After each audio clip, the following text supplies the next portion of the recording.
That was a lame intro, wasn't it? I've seen more exciting stuff. I'm not going to lie. But we're only first episode in, aren't we? So we are. Things will build. So welcome along, everybody, to our first real show. To be fair, quite excited for what we've got planned in the future. But this so far is the panel that you will get week in, week out. Okay, so we are looking at people from three different aspects. We've got an up and coming, and he needs no introduction, which is Lee Hadfield, aka Boy Soldier, aka Tafaguchi, man of many names. So welcome along, Lee. Cheers, mate. Yeah, lovely to be here. And we have got probably the best looking man in Koi, being Dave from Coastal Koi. Welcome along, Dave. I'm not going to say much more other than welcome along, because I think people will enjoy your story, mate. And welcome. Thank you. Nice to be on.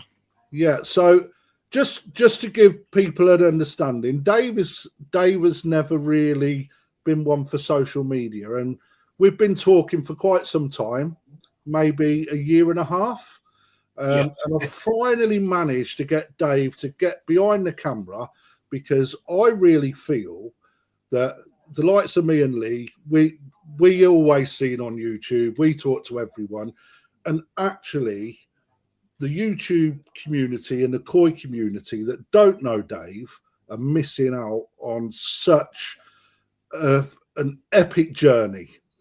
So to that end, Dave, all right, I'm going to ask a few questions. Lee, feel free to jump in, mate, at any point. We want to make this a chat, but first and foremost, we want to just make a little bit about Dave, because we don't need to be about us, because people know. I agree. So, right, Dave, what year did you start trading? I know you've got memory banks up there somewhere. But them great right. We started officially trading in 2001. So originally 25 years ago, and for the first 3 years it was from our home premises, until these two units become available, and then that's when we took one on to start with, and then we decided to take the other one 3 years later. Right, so on that then, where are you based? Because Coastal Koi, there is a little bit of a clue there, but there's a lot of coast centre in the UK. Yeah, so, well, we are quite close to the coast. We are approximately 9 miles from King's Lynn, 2 miles from Sandringham for those that follow the Royals, and about 4.5 miles from Hunstanton. Right, okay. So that's the location. In a village. Not far from the Wash. Yeah, in a place called Dersingham. Nice. Right, so you've never been to Japan. You've always bought out of boxes. A little bit like me and Lee. Right? So we've got 25 years worth of Koi experience, haven't we? Right? And have you ever been to the north of Japan? No, never been to the north, and only up until now, probably 4 years, have I began to purchase more Koi from the north. Well, let's get onto that bit a little bit later. I've been predominantly down south for all them years. The first 2 years, we took console fish. Yep. But it didn't take me long to figure out this was not the way forward.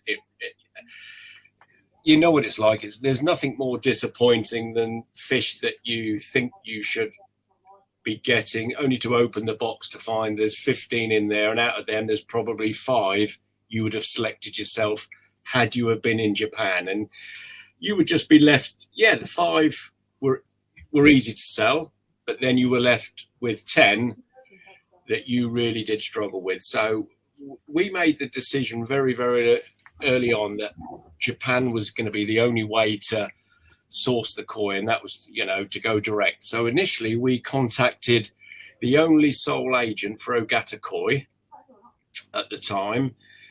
I had a meeting with them. They came and saw the premises here because they were looking for specific dealers throughout the country, and it was between us and another company in this area, but they seemed to like what I was doing, like what I was saying, where I wanted to go. So they agreed to give us this area as the dealership. So then we started obviously going to Japan to select ourselves. So Agata is your stomping ground. Yeah, it has been. Yeah, for the majority of the time. And to be honest, why we made that decision is because going back 25 years, there were health issues everywhere. Mm-hmm. There's no question. People may say there wasn't, but there was. So it was very appealing to think that we could go to one farm, source as many koi and varieties as we could to ensure that we could be as safe as we could. It made perfect sense. Yeah. Obviously, since then, things have changed in Japan. There's more awareness. There's more biosecurity now, and people have become a lot more aware of issues that can arise. So it's not quite like it was back then. But mate, it's head and shoulders nowhere near what it was, is it? You know, we all talk about the horrible disease, but it is, in reality, for how many koi that are bred every year in Japan and leave Japan, it's as rare as rocking horse, proverbial. So it's really not an issue anymore. But we've stayed down there because Ogata has transformed. You know, he always wanted to become a one-shop stop, and he's getting there now. I mean, he has. I think now we're up to about 30 different varieties he breeds himself. Yeah. Yes, he does bring a few others in from elsewhere, but they're quarantined religiously off-site before they're put into any of his mixes. But yeah, it just made the perfect sense to do this. I mean, Lee, have you been to Agata, Lee? No, I've been down south once, but I did not go to Agata. No, which is a shame. I would have liked to have gone, but yeah. Yeah, I think that it's such a massive place. When you look at just the difference, I mean, I've not experienced it yet. It's on the bucket list. I know that there's constant niggling in the ear hole for you really need to get down into Nagata from certain people, you know. And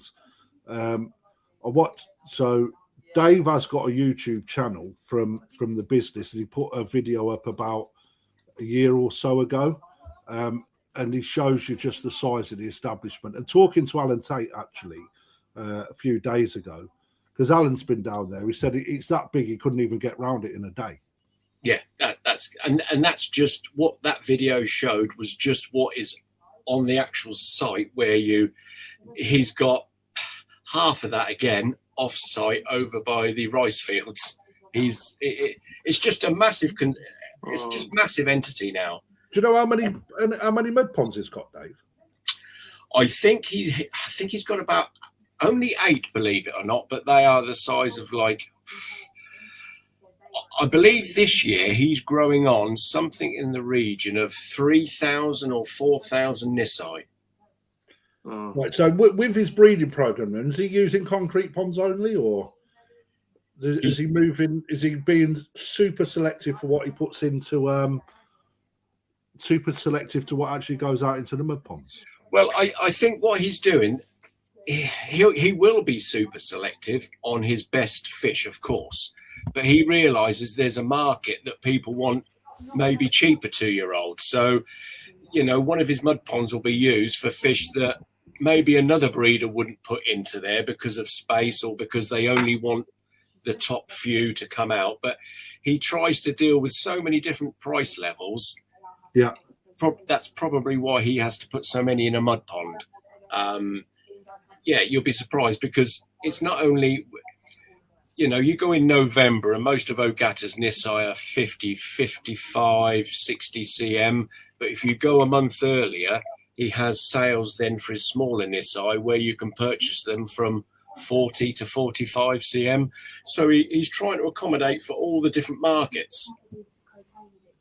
It's, for me, mate, I mean, yeah, it's quite exciting, that end of the world, and seeing some of the fish that come out. We'll have a look at some of his fish in a while. Yeah. But yeah, seeing some of the fish that's come out, and I know that I know that looking at the Junior Koi show, there was one fish particular that done extremely well. Lee, how many times have you been to Japan now? I don't know, 7, 8, I think, something like that. I don't know. I'll have to go back, have a look. They soon rattle up, don't they? Yeah, the one trip.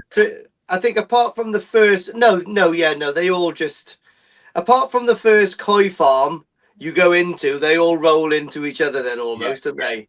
Yeah.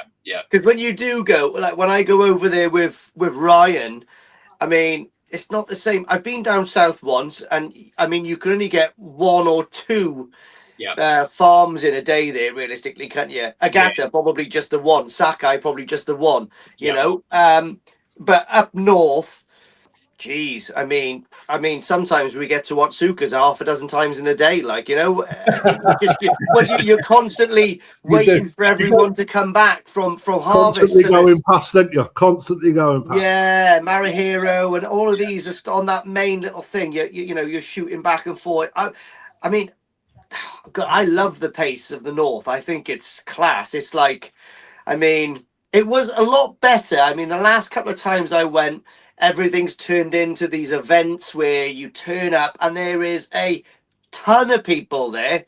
Yeah. And listen, I was guilty of it as well. Not only the dealers, but a lot of hobbyists. And I mean, it's everyone hobbyists, you know, right to go to Japan. But I mean, it does make it very busy. And I realize I was one of those to blame for it as well. But still, I mean, the first few times I went there, it was great. You know, like Hiroi, for instance, you turn up there 2 or 3 in the morning because the first dealers would get first pick. It was class, you know, go up there, meet Ryuki up there and Rob DeVos, and we're all like having a brew up there waiting to get into the koi house. But now it's not. You just turn up, pull a stick. I mean, it's difficult these days. I feel sorry for people that go over there to try to make boxes because it's difficult. You know what I mean? Yeah, you're never going to almost complete a box. You're never going to get the 2, 3, or 4 fish you want when they do it that way, are you? Very difficult. And I feel for Ryan. It's just, you know, people with a successful koi business over here. I mean, that's all dependent. I mean, listen, you can sell as many fish as you can, but I know I've seen the frustration on Ryan over there when he just can't buy the fish, let alone make good boxes of fish. It's really difficult. It's a different game now, and I've only been going for the last three years or something like that, but it's changed massively in 3 or 4 years. Unbelievable. Right, so that's interestingly, right, because we've been going for what, 3, 4 years? 4 years, I'd say. Yeah, I've been going for the past 3. Dave, how many trips have you done to Japan? Well, for the first probably 12 years, maybe 15 years, we were doing 3 trips a year. So that's 45. And then since then, it's been 2 as a general rule, barring COVID, when obviously none of us could go. So around 70 trips to Japan. Yeah, it's got to be. It's yeah. It's. So 2 of you went. Yeah. So you and your good lady, Kitty. Yeah, and we always used to go with Neil, bless him, from Dot Koi. So yeah. So hang on a minute, I'm just trying to work out monetary value here. Yeah, out of curiosity, Dave, can you remember the first couple of years you were going over there? What was the price on the flights, return flight to Japan then, to Haneda? Or no, down south, same thing. Right. Well, we used to fly. We've always gone from Norwich to Schiphol because Norwich is only 40 minutes up the road here. Yeah. And unlike Heathrow, you haven't got to be there 3 hours before check-in. You can literally rock up about 20 minutes before the flight, straight through, and you're on. So we've always gone from there to Schiphol to Narita. Then we catch a bus round from Narita to Haneda, and then an internal flight from Haneda to Fukuoka. That's a good old trip, that, isn't it? Yeah. And then there's a taxi after that, then a bullet train, and then finally a beer in the plane. We used to pay. We were still only paying, believe it or not, Lee, pre-pandemic, about 700. Yeah. It's not that many years ago, maybe 10 years ago, we were paying £500 return for that trip. Last year we paid 1,400 and yeah. Per person, though. Per person, yeah. Let's make because I don't know what mine was. I think just the flight that was about 950 return. Yeah. I mean, Kate didn't go for the first 10 years because we always had this agreement. I went in the early days, but we always had this agreement between us that because we're equal partners in this business, we work equally as hard in our own way, that I shouldn't be the one that always experienced Japan. So we made an agreement that when our mortgage finished, Kate would come to Japan yearly with us because it just takes the pressure off life somewhat. So how many hours? Well, do you know what, right? This is interesting because when I go to Japan, when I leave my front door, it's literally 24 hours every single time, and I'm in the first fish house. 24 hours traveling. It's mad. That's about the same for me, Lee, that is. Yeah. So it's not a massive difference. We're about anywhere between 29 and 30, just over 30 hours. Yeah. But the trouble is we have another, once you arrive in Japan at Narita, you've got about 5 hours before your next flight. So you go and get a bowl of ramen. Yeah. A couple of whiskeys. Talking about Narita, have you ever been to Narita's Gaff? No. In Japan? No. A place I would like to visit at some stage, if I'm honest, because it's unbelievable. It's mighty impressive. Oh, it's just an amazing place. Like, I've been lucky enough to go there a few times, and it's all inspiring for sure. On the drink with him, mate. Oh, mate, yeah. I mean, you can ask. I think Ryan's watching at the moment, and you can ask him. We did a private koi show, didn't we? I did a private koi show for Narita in one of the restaurants, but we won't talk about that. I've got a picture. Don't put the picture on. Yeah. So, for me, I mean, I think that just shows. So, for those people that don't know that are watching, Japan is huge. It's a lot bigger than what it looks like on the map. And I think it's about it's about 3 times bigger than the UK. It's big. No, it's like you can actually fit Japan into the UK, the same sort of thing. So Scotland is where, like, it's a bit further north, but what I'm saying is up to Niigata, that's like Scotland, and Ogata is like Cornwall, and then you've got a fucking shit ton of land further. Yeah, it's a lot. So that's how far away Niigata and Ogata are. So the tip of Scotland to Cornwall, that is the distance between those two lands. And in between that, you've got your Sakai, your Momotaro, Omasaka, your Hiroshima, basically. So when you look at that, that's like 3/4 of the land that is, it's the koi industry for the whole of the planet. Japanese, expansive. But what's the diff? What has kept you going back to the south and not going to the north, Dave? Because most of the dealerships now will concentrate around mostly Niigata. You get a few little bits being pulled out of Sakai and Kibi, Koda, etc. It's a little bit further south. Well, why do you go to just Ogata? Why do you not venture north? I think it's because it's become easy for me, if I'm honest. I've always said to Kate, Niigata is one area I would like to go because, it's the mystique. It's where it all originated from. Yeah. So there is that to it. And I would like to go up there. There's no question. But it's just become so... We found that there's not many years we've not found enough koi down there for what we need. Albeit, I will be the first to admit that when you go through these different varieties that come out from time to time, like Aragoki at the minute, and anything else you can think of that comes out and then sort of is really, really popular for 2 or 3 Like years. yellow dragons. Yeah, yellow dragons, yellow monkeys. Yeah.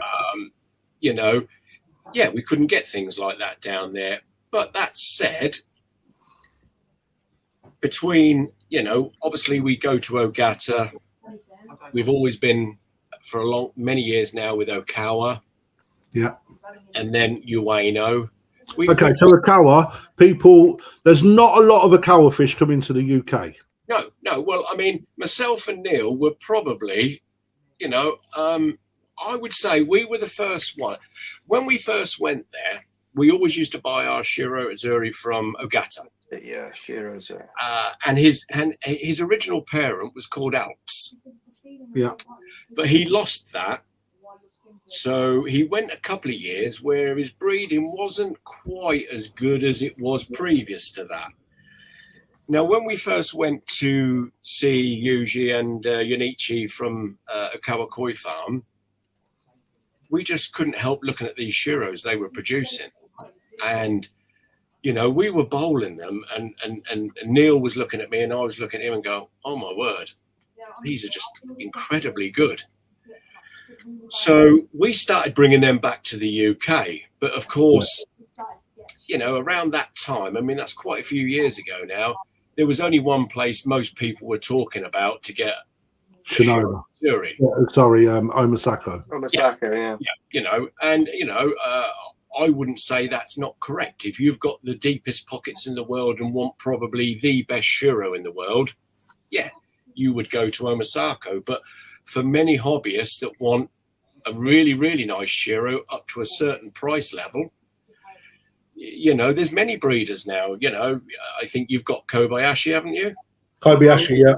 Kobayashi, you know, you've got Shiro. Okawa. Marathon Kobayashi is Omasako and Marathon Kobayashi parent set on his Shiro at the minute. Yeah. So, you know, they're all coming from similar bloodlines now. So we started bringing them in. And I won't lie to you, it was quite difficult in the early days because you know what the koi industry is like. You don't want to be buying them. You want Omasako. You want, you know, and, you know, that's what we put up with. But it wasn't that many years before people were actually seeing what these fish were turning into and thinking, wow, these are not to be dismissed. Then we were fortunate enough to win a grand champion with a Tosai I selected from Okawa. Is it that one? No, that's not that one. That was last year we got. I will remove that for now. Yeah, My first mess up. This one's going back now, maybe it might be 10 years ago now. And you took a GC with it? At the Fukuoka Koi Show. Yeah, Young Koi Show. Or anything, but it was in the Fukuoka, which no matter what koi show it is in Japan, they're all heavily challenged and people want to win them. Hang on a minute. Hang on. Is that this one? Yes. Right. Let's just move us over because there's about 3 million buttons here. Yeah. Right. I prefer that side. But look how young you are, mate. That must have been about 50 years ago. Yeah. I was a bit heavier then as well. So this was an Okawa or an Agata fish? Okawa. Okawa Shiro. Yeah. That beat Go Sankey. Yeah. That on its own is that's a bit of a feat, right? Yeah. You selected that at Tosai. I selected that at Tosai, and it wasn't with the intention to show, but what I do like to do, I like to show a few koi in Japan, but how I like to do it, Crafty, is I don't want to pick a koi that's for the show and for nothing else. Got you. I'd rather pick every year Okawa sends me some nice videos of Shiros that are maybe undeveloped, and I always buy 2 or 3, maybe 4, because I like to sort of have a play with them in the hope that one of these may turn into something that's good enough then to go to a show. If it doesn't, it'll still come back as a nice koi. But which you know something, mate, that's so on its own, that is so difficult to get access to. Because you've then got to say to them breed, like, I mean, you know what it's like at Northleigh, mate, just trying to get access to those shows. It is, yeah. But then Dave has been going for 25 years, so and that that proves that the relationships mean a lot over there everything. to people, you know. Yeah, You know, yeah, but having the ability to pick a Tozai that's not ready for a koi show and see how it develops through, you know, and getting it into a koi show and taking GC from it. That's as good as trying to buy a Tozai in the UK and then winning it like baby champion, young champion, adult champion, mature champion. You know, it's as good as that because the competition's that stiff out there. Oh yeah, without a doubt. Yeah.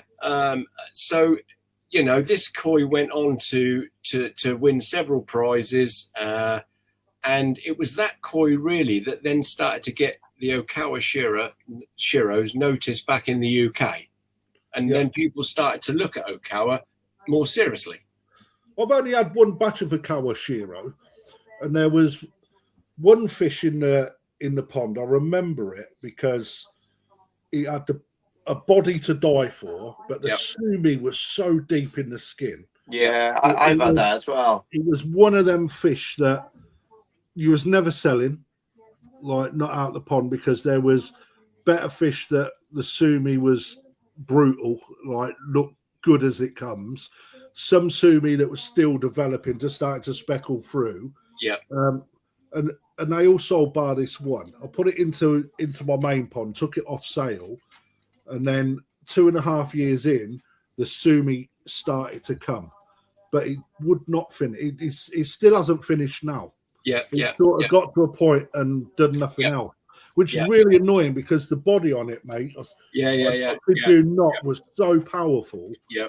I mean, don't get me wrong. Every Shiro we buy from Okawa, they don't always all go right. But what we've found is that the percentage that do go fairly well and the sumi is reliable, stable, is pretty high. The percentage is pretty good with Okawa, like it is with Ogata, in fairness. Yeah, mate. Well, looking at what come out of Ogata last year, you've got some of them, Lee, haven't you? Yeah, they're amazing. Yeah, I've got about a dozen in there, and mate, top quality. Mate, the sumi and the Saroji, everything about them is amazing, to be honest. Yeah. I mean, you'd struggle finding anything better. Yeah, I mean, the ones that I was offered we didn't take because we'd already done the budget. But yeah, I kicked myself because they were fantastic for the price as well. Absolutely stunning. This year, Ogata had an outstanding spawning of Shiro Utsuri. One of the best years. I got a funny feeling that in the shows this year, I think Shiro is going to be a pretty strong. Yeah. I mean, we've named them, haven't we? Kobayashi Shiro that are coming across. Ogata Shiro, Okawa Shiro, Omasako Shiro. Yeah, going to be a strong category in all the shows. And then you've got your DK Shiro line as well. You know, you're looking at some of them now from when they've come in. You've got Sanzai and Nisai that are potentially quite strong. And if they're in show people's ponds, I can imagine there'll be some toughies out there. So, hopefully a strong class. That'll make Alan Tate happy anyway, won't it? Because I don't know about up north, but who produces really, because Okawa as well now is producing some just outstanding Ginrin Shiro as well. For them that like Ginrin Showa like I do, Shiro, sorry. He's producing some really up north. Kobayashi does Ginrin stuff as well. There's always something mixed in. It's very limited amount, isn't it? Because of his size. That's and they're expensive as well from Kobayashi. You know? Yeah, they're really expensive now. Yeah, he's probably put his prices up. So from Okawa, Ueno, what fish is Ueno good for, mate? Because again, that's probably a name that people aren't used to, Dave. Really and truly, he is mainly known for Showa. That's no question. But that said, I think either last year or the year before, he's just invested quite heavily into Sankey and Kahaku new parents from Dainichi, Momotaro, Sakai. So, but he's such a small operation, and it's only him that runs the farm, that he can only do certain amount of whatever spawnings a year because of obviously the room, the time. But it's a lot like that up north, though, mate. Yeah. You know, you've got a lot of what we call, like, you know, even Cano, from some of the Goshki that he produces. When I was there, was it this year? No, last year. When I was there last year, I couldn't get any Cano Goshki because he just weren't ready. Yeah. Right? So we went in. I said the amount of fish that he had was outstanding. I said to him, "How many people run this place?" 2. 2 people, and the world is that he's producing in Goshki is insane for 2 people to achieve. His Goshki is so they're mesmerizing. Yeah, But, we're definitely out there. I mean, we walked into Ueno 3 years ago now in February sometime, and you're fully expecting to see, you know, ponds of Showa. He does throw out some really, really nice from time to time as well. He at Zuri's, really, really nice ones. Really nice, but obviously from the Showa spawning. Yeah. But he had the most glorious achievers you've ever seen in your life. Probably up there with the very best I've ever seen before. They were the really nice dark chocolate ones, and the reticulation was just out of this world. They were unbelievable. Flowery patterns. Yeah, good patterns as well, which is very difficult on. Yeah, well, I keep them, don't I? Yeah, it's the head patterns I find on those. I don't know. Inherently, not many of them have got head patterns, have they? Not good. Not ones that are for sale, mate. No. No. It's it's hard to find them with a good nice head pattern. I really like a lot of Achiba are very light coloured, and I like the real dark coloured ones. Yeah, chocolate ones. Yeah, and that's what they were. And his parents' set, believe it or not, because we went over and had a look at his parents' set, was, I mean, this is where the breeding programs, it puzzles me at times. I would have thought Ochiba or Ochiba Saragoi, or I don't know, but the female was an Achiba, the male was a Showa. Now, how does that work? But that's the thing, though, mate. When you start injecting them genes into a spawning pair, you know, you only have to look back. I mean, if you follow the Kahaku lines, mate, and I mean, what book is it that I've got? I've got a book that it's a little bit dated now, but when you actually see the crossover of parents from farm to farm to farm to farm to actually start producing what we're seeing, the lights from Sakai, Dainichi, etc., mate.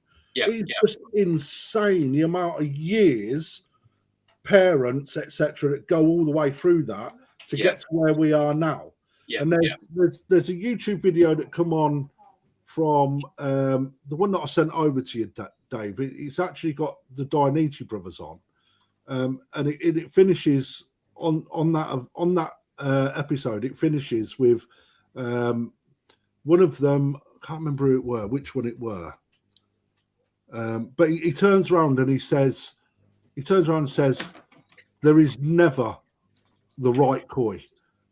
Today is never good enough. We need better every single year. You know, it's like.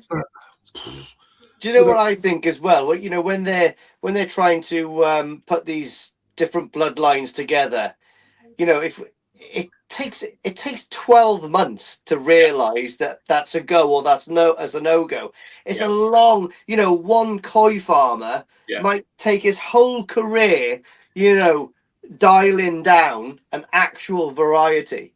It's such a long drawn out process. It's not sort of like going down to B&Q and buying some tester colors to put it on your kitchen wall.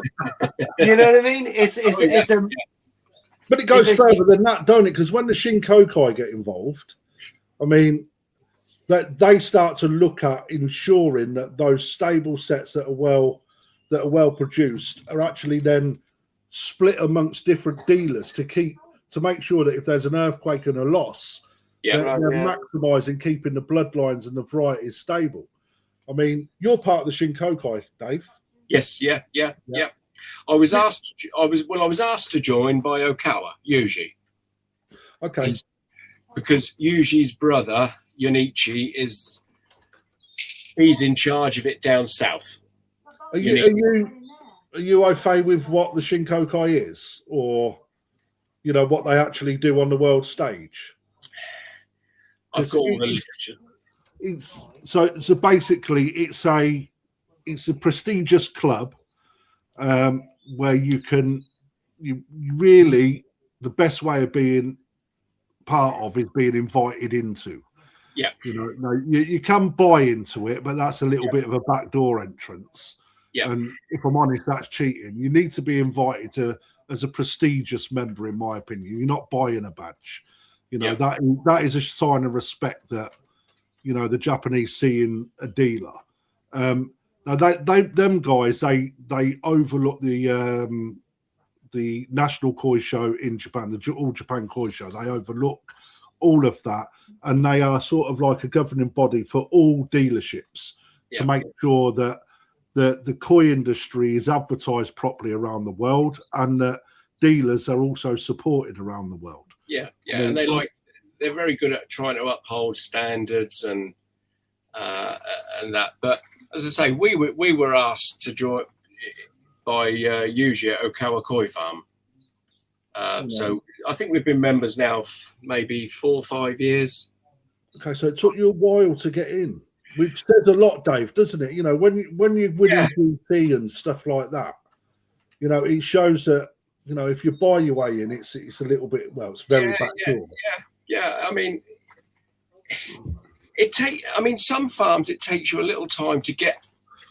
I mean, there is this old story that you can't just go onto any old farm and buy their best koi, and some of that is true. Still, you still, I feel you still get shown more once you've been back and back and back and back, and you do get that little relationship going. And once you start buying a few of their better koi, they sort of accept you easier, and you'll get shown more the next year or the year after that. Whereas in the early days, we always knew these koi were there, but you'd never perhaps get to see them firsthand. But that still exists now. Oh, without a doubt. Yeah. I mean, I experienced it this year at Yamaguchi. Yeah. It's like the pond that I wanted to buy out of wasn't available to me. Yeah. Someone else walks in, that pond gets netted up while I'm there. Yeah. And that's I respect that, because actually he respects the people that have been dealing with longer.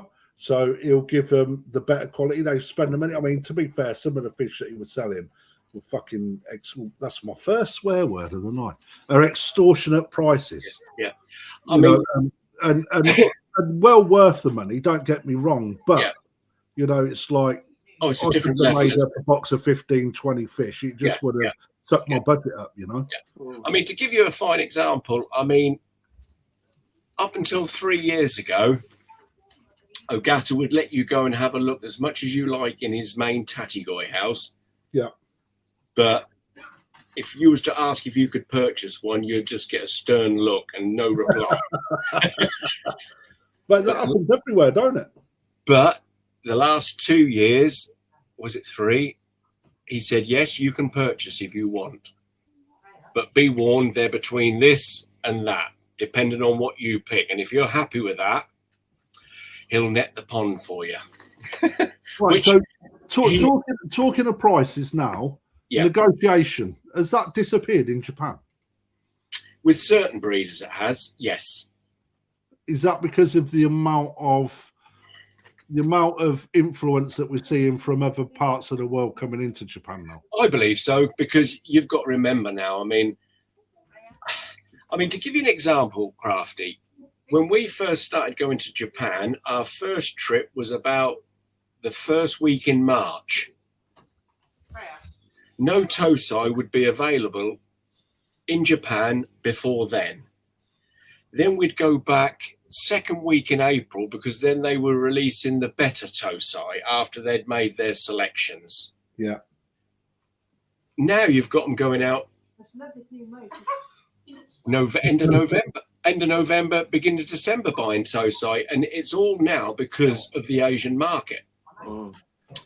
And that's why, because they can take koi all year round, and they're the ones that have pushed the breeders to grow faster, because they want these koi at a certain size all year round now. Right, let me bring up a picture. So, Lee, I've already got a bit of an idea about this because Dave and I have been talking for some time. And I actually really enjoyed the story behind this fish. And I think that everybody else will, to be fair, Dave. So this is an absolute belter of a fish. Yeah. I mean, it's not a typical top down, but Shiroji is probably a little bit off at the front, but look at the colour in that Benny, and that soon is starting to develop really well. You know, where's this one from, Dave? And how did... All right, no, tell your story, mate, because this is intriguing. Right, okay. This is from a well-known shower-only breeder, Ueno. Basically, we arrived on the farm in November, and we did our typical thing. We looked into a pond that he must have had minimum 200 to 300 Nisai, ranging from 50 to 55, 56 cm. And every now and again, I got this glimpse of this Sankey that was swimming. So I called Ueno-san over and I said, have you got a Sankey in this pond? And he just looked at me and sort of smiled and said, yes. I said, is that okay? Can I see that in a bowl? So he netted it and put it into a bowl. And I instantly thought, yes, I've got to have this Sankey because I'm very fussy with my Sankey, Crafty, but this really did suit what I look for in a Sankey. Is Sankey one of your best fish? It's my favourite fish. No, it's not. I've got a soft spot for Shiro, Crafty. Okay. Lee, what's yours? A Sankey, I think. Yeah. But Sankey's right up there, but it's a variety that is so difficult. No matter what anybody says, it is so difficult to get Sankey like this. Mm-hmm. Yes. Yeah.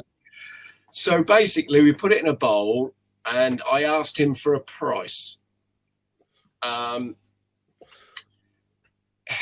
In between him giving me a price, 2 other Dutch dealers came in, netted a pond, sniffed it out and bought 10, 15 koi, disappeared, and then he went back over to the bowl. And I've got all the photographs of him leaning one way and oohing and ahhing, and that took 1 hour, 20 minutes for him to give me a price.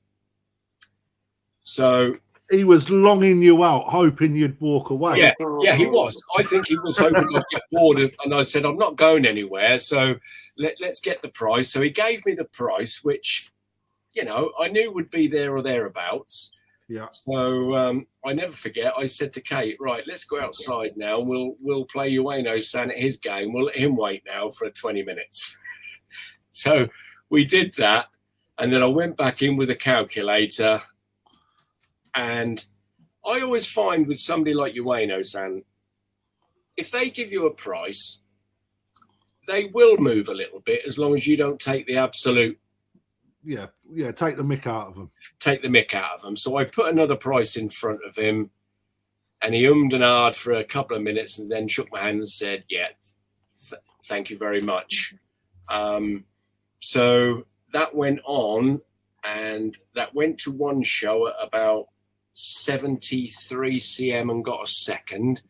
Yeah. And he was fully intending to take it to the biggest show. It got to 85 cm.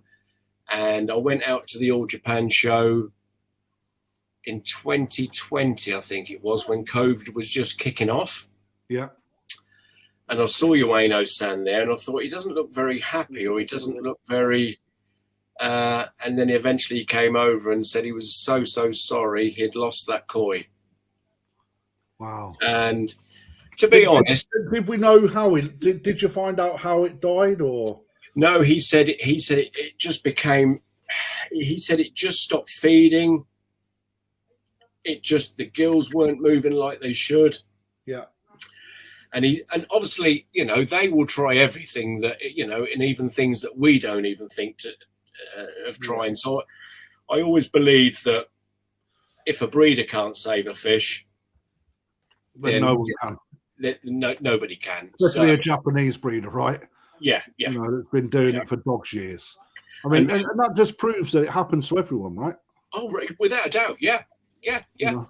Yeah, And without it's a doubt. normal, isn't it? It's a cycle of life, isn't it? You know. Yeah. But, Nobody. but then what happened? Because normally, I mean, what was it? Yonsei or Sansei? That was then. I think it was then 5 years old at 85 cm. Yeah, so still young. Still young, yeah. And because funny enough, what happened? I bought it as Nisai, and it was not a massive Nisai. It was about 47, 48. When I went back and looked at it at Sansai, I was a little bit disappointed, if I'm totally honest.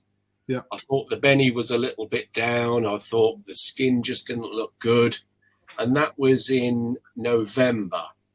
But I never forget, I then went back in March or end of February, and he bowled it again, and I just couldn't believe the difference, Crafty. It just looked, the Benny had recovered, it was looking glossy, the Shiroji was as white as snow, the Sumi was really, really good. So was he concentrating on growth? Yeah, possibly, yeah. And you got to remember, all his growing is done indoors. Right, okay, that's good to know. And he's got spring-fed water that comes in at 22 degrees. Bloody hell. That's handy, isn't it? Hey, on tap. We always there's a standing joke because obviously Okawa gets on very well with Ueno Koi Farm, and there's always a joke because usually we'll say to us, you want to barter more with Ueno and tell him that he hasn't got the heating bill I've got.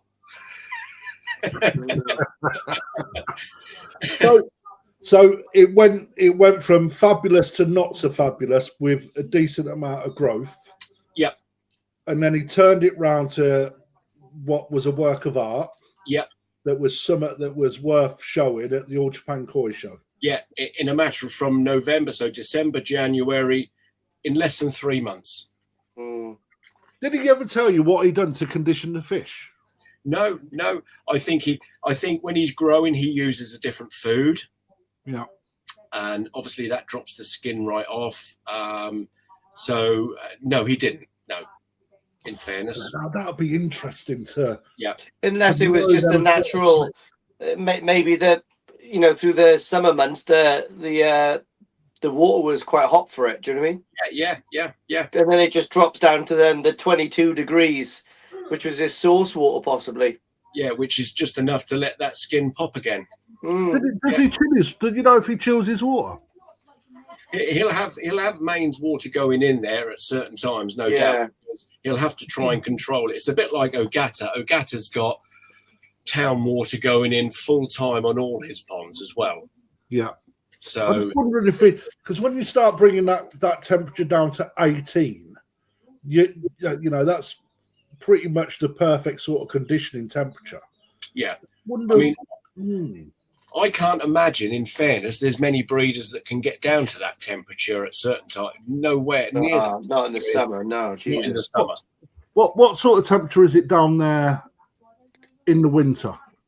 Because in the gutter, mate, it's fucking insanely cold. I mean, if you don't get me wrong, you can get snow, and you do get sort of periods of say minus, but it doesn't generally go much below that. Maybe Britain's kind of temperature then in the winter there, maybe.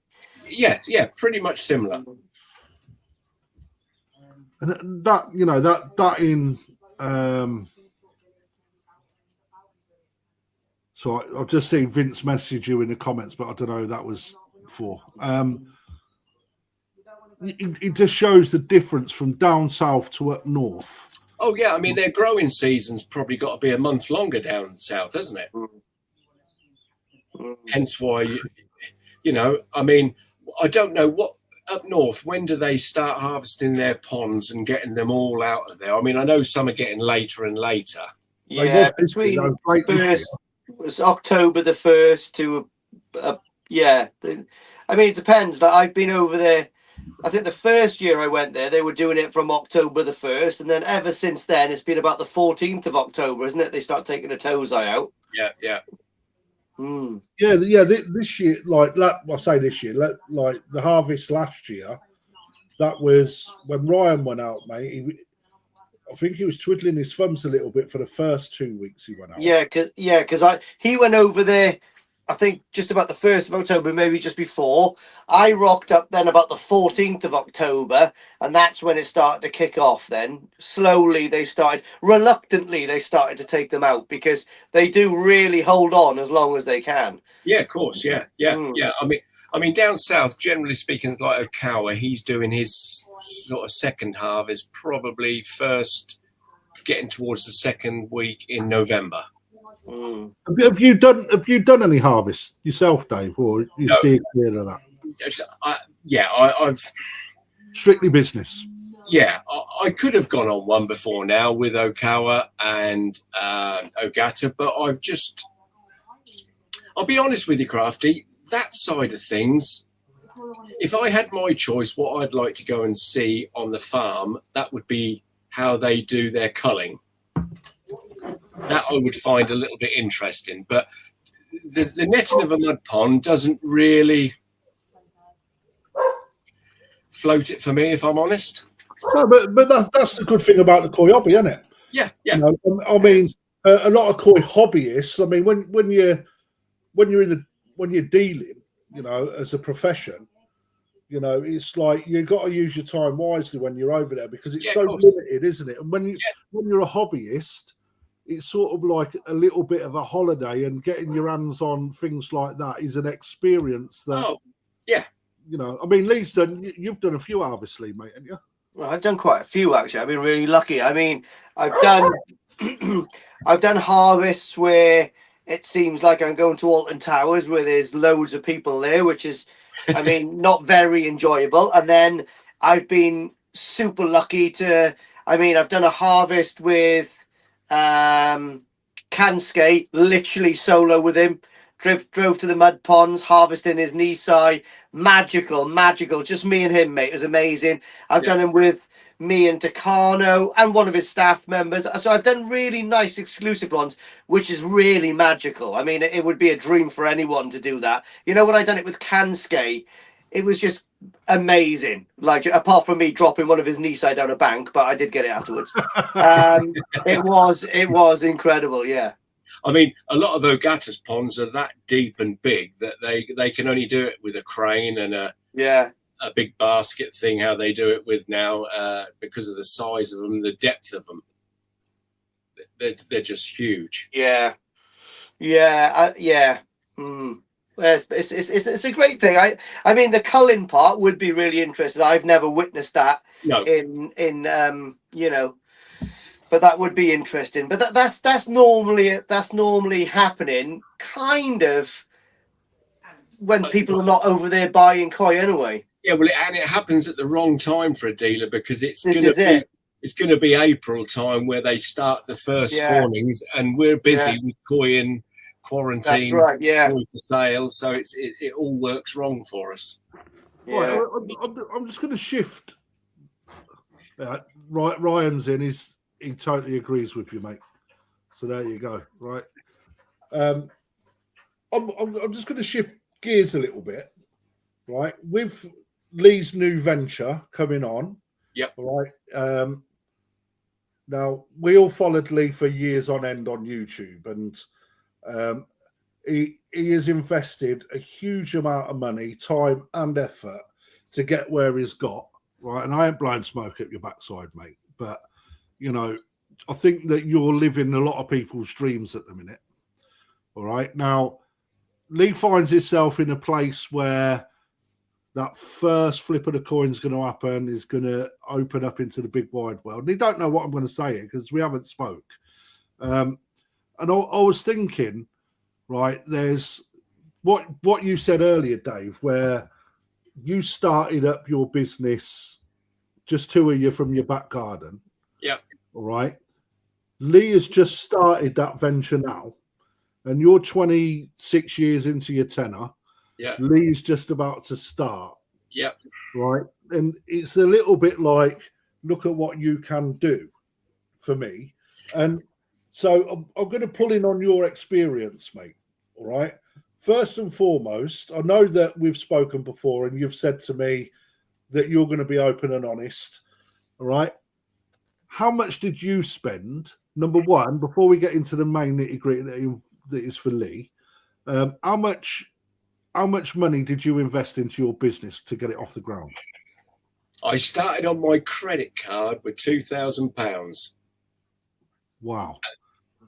Because you've got to remember, I already had a couple of little ponds, so I didn't have that expense to build much more than that. Yeah. We started it with £2,000 on the credit card. And every time we would sell something, we would buy two. We'd take no money from it. We would just plow it straight back in and just keep adding to the stock. And we did that for a number of years. And then it was quite daunting, really, because this place where we're in now all of a sudden became available. And then it was like, wow, what do we do? A leap of faith. Yeah, this is safe. That is into the unknown. Yeah. But we decided to do that. And here we are today. Okay, so... And I can happily say that we've got, a lot of stock in here next door, and I don't owe anything to anybody. Right, and so everything's yours. Yeah, everything's right? ours. And again, I don't want to sound like I'm blowing smoke. This is a completely different show, right? For me, this shows what can be achieved with hard work, dedication. Oh, without a doubt. Gritty, and one of the biggest things is missing out. Yeah. Right. The amount, and I see this with my boss, Pete, right? Over the years, he has sacrificed so much. How many years did you go without a holiday? 9. How many years did you go without a day off? 9. Are you ready, Lee?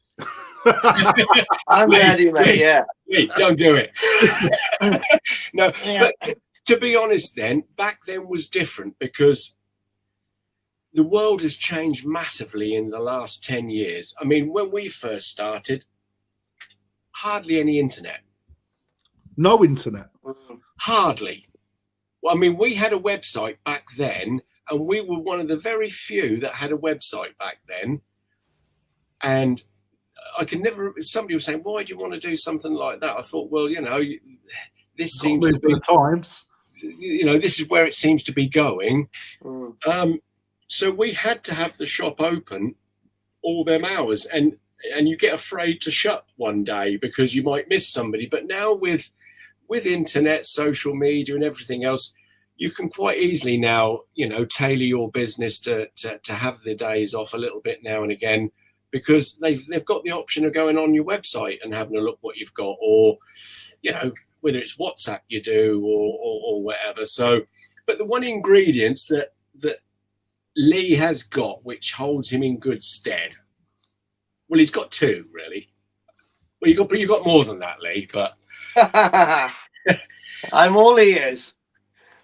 He's passionate, and you've got to be passionate in this, because I think when a customer comes in to buy a koi from you or wants to buy something from you, if he sees that you're passionate about that koi, he can see and he can buy into it better. And plus, Lee's become now, he's one of the best known, well-known people on social media, which for those that love it, hate it, whatever, it's part of life now. That's not going away, mate. It's not going away. And what you've got to remember now is all the younger new koi keepers come on board. They're all brought up with this. Yeah. And so everything's in Lee's favour because he's got the passion to do it. And, you can tell that by the way what he's put together there. He hasn't thrown it together. No, a lot of thought and a lot of time, effort and love's gone into them builds. You can see that. I mean, you've only got to look. Yeah, and a lot of money. And you've only got to look about what, no disrespect to anybody, but you see some lash ups and you think, I'd go to Lee's. Yes, I agree with that, actually, mate. I do agree with that. I'd go to Lee's, no problem whatsoever. But some of them, as a hobbyist, if I was a hobbyist, I wouldn't. And that's just how I see it. Yep. I mean, there's something for everyone. Of course there is, yeah. I feel that if you try and mimic what your standards are from the word go, yeah, right, that carries a lot of a big message to anyone that wants to put their, 500 quid for a fish. Yeah, it's a lot of money in anyone's book, isn't it? Right, And this is why, this is why I'm a firm believer. It doesn't matter if you're coming in my shop to buy a £25 koi or a £500 koi, you'll get treated the same. Absolutely, mate. Because very important. That £25 to that person could be. That means as much to him as it does that other person. It's the start of someone coming back time and time again and spending 500 quid in 3 years' time. Well, I've got countless customers who all started what I call in my first pond in here, which is the baby toe side, generally at $29.95 or $35, and countless of them are now buying from these ponds in here, where they're generally $245 to $375, because you gave them the time in the early days. Yeah, and you learn and pass that knowledge on from your own experiences out in Japan. We're hands-on day in, day out. Looking at what your fish do in your development, etc. That all plays a part into what you become and your knowledge, irrespective of what anyone says, what anyone thinks. That you cannot buy the amount of experience that you get from handling thousands of fish. You really can't. Let me ask you one question, Dave, for Lee's benefit, because he's just getting onto the trade ladder. Right. One thing you would avoid. Put you on the spot, mate. I do apologise. I think the worst mistake some people do, and I probably nearly fell for that, is try to get too big too quick. Steady as it goes, be good at what you're doing, and then just let that naturally go there. Whereas, we've seen it before where people come in and, all of a sudden they've got more than they can cope with, shall we say. And then all of a sudden you end up, if I was a hobbyist, I'd rather go to somewhere where they've got 4 or 5 ponds being looked after with nice conditioned fish than somewhere that's got 70 ponds that every pond you look in. And that's the fear. So I would say, just. Absolutely. That is. And the other bit of advice is enjoy it. Yeah. When things go smoothly. You know what my advice is, Lee, right? And, I'm lucky enough to walk into a big establishment. Right. And I don't think people really understand how big and how difficult my shop is to run, if I'm perfectly honest, because I come in with zero experience, just as a hobbyist, right, with a lot of qualifications in management, etc. And that is where I looked at it from a different aspect, like a different angle. All right. But my passion's koi. Right. And having the ability to team that my life experience with management into my hobby was a dream come true. And I tell you now, I hit that floor at 150 mile an hour on a travelator, and I had to learn quick because the overheads that are involved in running a business are so big that you've got to sell fish. My advice, Lee, is, and you don't need to take my advice, mate, because I know that you'll do it naturally, is that you learn from your mistakes, but don't be afraid to change. Because if you become a one-track pony going down the same avenue all the time, mate, you'll be left behind, I think. And you've got to be able to mold your business based on the ability to make money, but you mold your business around not necessarily what your dream is, but what works as a business to grow into your dream. That's what I think. And that's where I'm going. I mean, there is a venture that I haven't released to anyone yet, and I'll keep that carrot dangling until it becomes set in stone. All right. But, there's big things on the horizon for me as well. And you know, there's nothing better to share that journey with than one of my best mates, Lee, that we've actually been together. Mate, I sound like I'm doing a speech, don't I?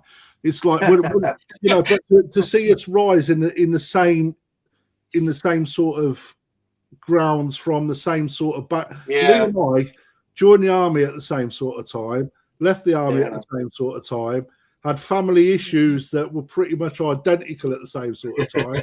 Started YouTube at the same sort of time. Yeah, it's quite mad. Yeah, it's like it's quite weird, mate, isn't it?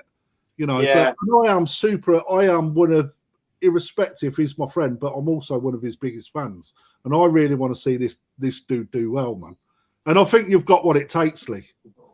Well, thanks for the advice. Obviously, I mean, yeah, I've never been a gambler. I'll never gamble. And that's why I'll never take on too much that I can chew. Do you know what I mean? Yeah. And the one thing I will say, I think it's maybe from being in the military. We were talking about this the other day, actually, Crafty. I think it's from being in the military for so long, doing so many career courses and living amongst peers that you can rely on and trust and listen to. I've got a great network. I've got a great to be people. Don't you look at everything? I want to be that person. And also taking advice from people. And I take advice. I've got a great network around me, and they give me great advice, and I take it on board. I'm never too big-headed not to take advice. I mean, I can learn by my own mistakes, or I can learn by someone else's and listen. And I'd rather do it that way. But you know, I think that the reason why you were so good in the show scene. Right, and all right, you wasn't someone that took it by storm, but going from what you did into the show scene, documenting it, raising that profile for the koi hobby, right, and showing that it can be done, right. I think that number one, that brings a lot of confidence in people to you now, because they've seen that journey and they've seen where you've come into. And for me, I remember one with Alan Tate, stood over a pond, right? And I think it might have been your second national show, where he gave you advice. And yeah, you listened. And you followed the advice that was given by thinning your pond down to get more body on your fish. Yeah, and it's the best thing ever done. Won one of the majors the following year, right? Yeah, literally, yeah. And only people listened to advice, whether it be me, Dave, you, Alan, other breeders, other seasoned hobbyists, people that know, all right, and practice it, not just listen to it, practice it. I think that the results that these people get will be better, and you're living proof that it works, because you do listen and you do make the changes. Yeah, I always try to. I mean, there's a lot of opinions in the koi industry and hobby, isn't there? You know, you ask someone how to deal with flukes, and you will get 20 different answers from 20 different people. And some of it, I mean, I think a lot of it is common sense as well. And you take everything on board.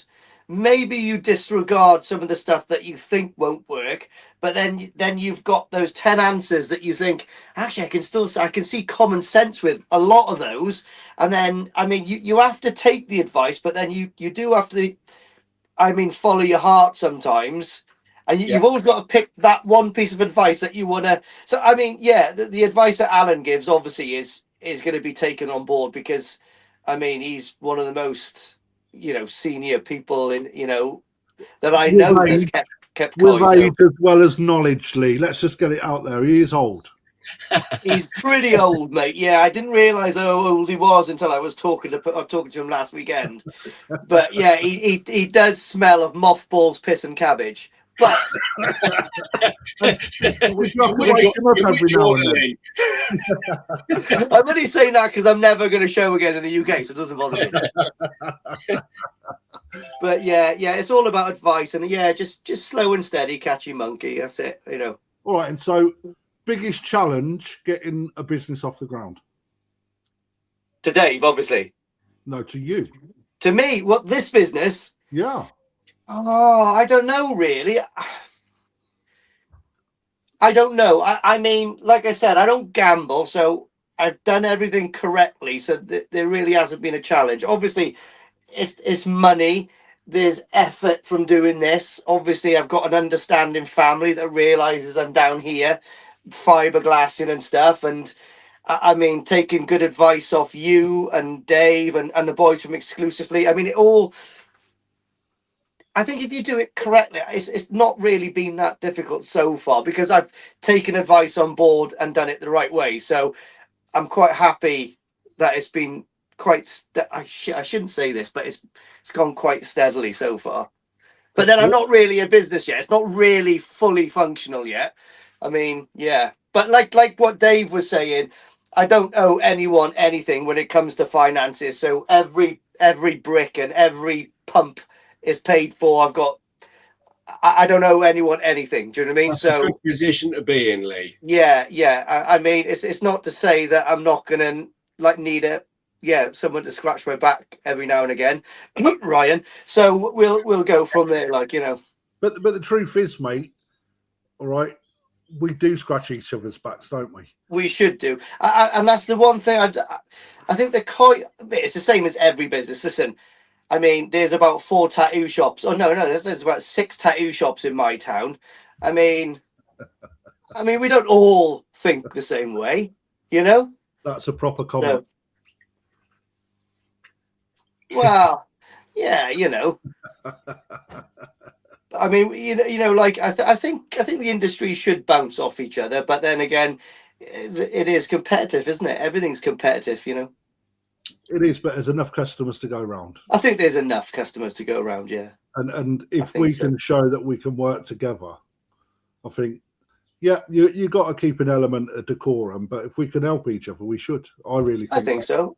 I try to help as many people as I can. I mean, obviously, I realize I've got a channel that does okay for views, and I do try to chuck out as many names as I can to give them a shout out, and I try to spread my business around to mention these different companies and stuff like that. I mean, I don't know every company around the UK koi wise, but do you know what I mean? I do try to do my bit to spread the and most people watching. Yeah.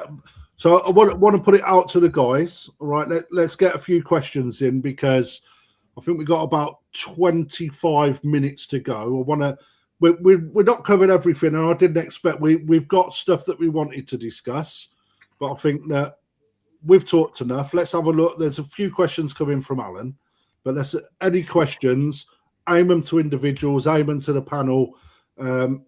Again, I'll read them, I'll mark them off as they come through. So I'm going to start off with this one because I think that given what we do for a living, I think that's quite an important one. So Alan Tate, as always challenging.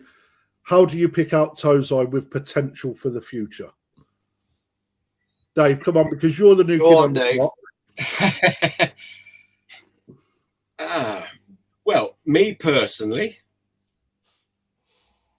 I will always look at the body structure first, regardless of pattern or anything else, because in fairness, if you're going to want a koi for the future, you're looking for it to have growth potential. Absolutely. So that's where I would first start, without a shadow of a doubt. And we look differently at different varieties as well, though, don't we? Yeah, of course you do. Yeah, because every variety, you are looking at different factors in a koi, aren't you? Absolutely. I mean, there's definitely a lot of differences between a Sankey and a Shiro. And a Showa, actually. Yeah.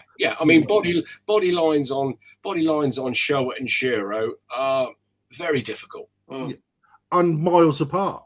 And it's the hardest thing that I think to find on Showa and Shiro is they've got a tendency for that belly line to go and pinching at the tail, ruin the tail tube. Yeah, it's a massive trait on Showa and Shiro, and maybe that's why I like the challenge with Shiro, because they are up there with my favourite variety, but they can be just as challenging as many fish.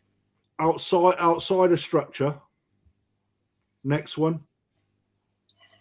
Me personally, my next. Don't get me wrong. We're always going to know pattern is going to play a part at some point. But my next thing really is I want to see what that skin's doing. And then the final thing is pattern.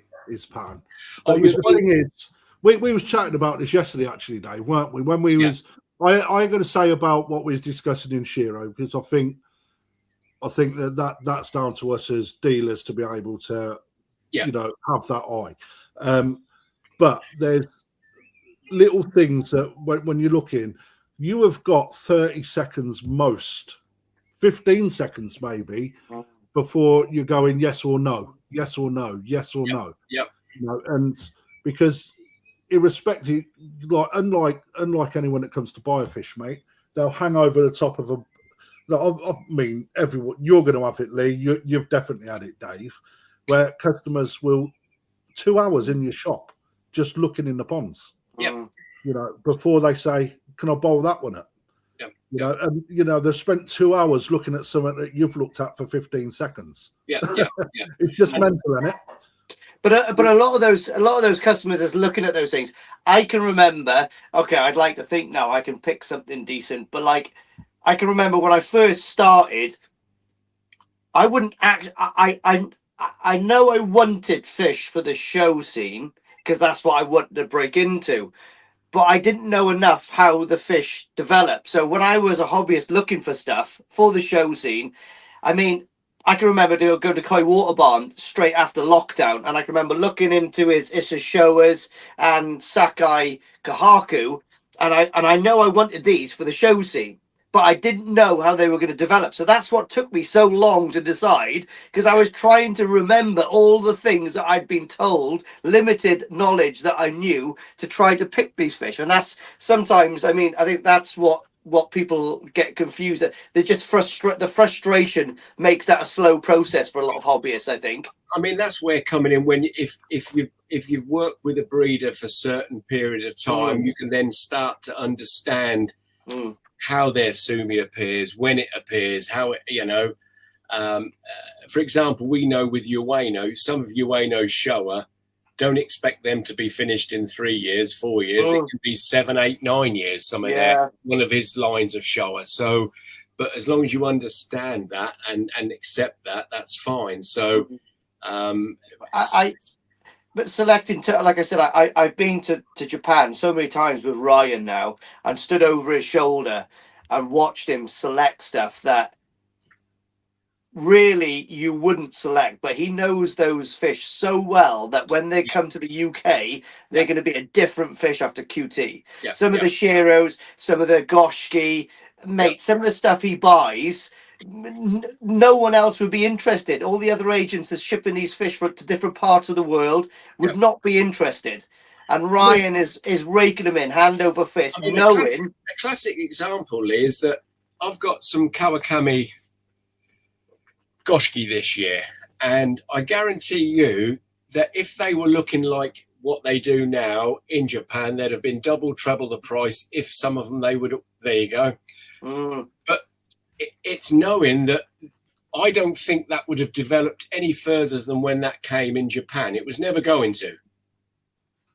So you've got some definitely fish.